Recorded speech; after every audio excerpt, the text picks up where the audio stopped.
So this week's Encourage Your Brain comes from a fun Fast Company article with the title of Your Brain Has a Delete Button, Here's How to Use It.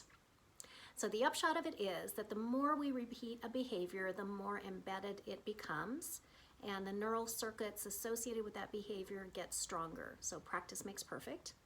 And then no surprise, the less that we do something, those circuits actually get snipped while we sleep, and that makes them weaker.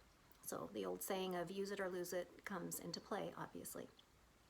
So here's how the article describes that this process works, and it's called synaptic pruning. And they offer the metaphor of your brain as a garden. So instead of growing fruits and flowers and vegetables, you can grow synaptic connections between the neurons. And there are things called glial cells, G-L-I-A-L cells, that are gardeners in the brain. And some of these glial cells, as we're sleeping or napping, are waste removers. They sort of end up pulling up weeds, or they rake up dead leaves and kind of just clean and tidy things. So they snip and they prune these synaptic connections. The question becomes, how do you know which ones to prune? How do the glial cells know this? And it turns out that it's determined by what we're using or not using. So the things that we're not using actually get marked by a particular protein, and as the glial cells come through at night, they see that protein, they bind to it, and poof, it disintegrates, snips that neural connection. So we could go into the importance about sleep and naps and that sort of thing at this point. We'll save that for another day. So the question then arises as to what is getting the most attention in the brain, because that is what is not going to get pruned. So what gets the most attention won't get pruned. So it turns out we do have some control over what the brain decides to delete while we sleep. So if we spend a lot of time replaying an embarrassing moment at work or something like that, that's going to get reinforced and not snipped.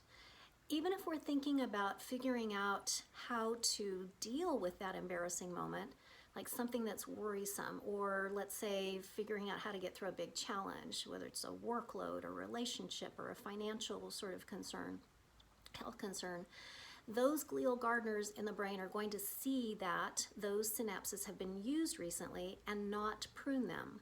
And the problem in that, even though we feel like, hey, I'm trying to solve it and I'm trying to think through it, is that if there's this sort of sense of red zone about it, it then tells the brain, I have a problem. I've got danger, I've got threat, something to that degree. So the connections that say problem, problem, problem are reinforced. So the way out of this is to be thinking about things that will serve you in solving the problem. It's a subtle shift from, yikes, this situation is troublesome, to, I can use my strength of strategic or empathy or woo to take this action. Or, wow, I'm grateful I'm mastering this new skill to take this action.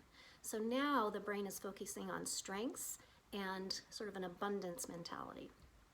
So when we focus on the solution and not the problem, we can turn into synaptic superstars. Go encourage your brain.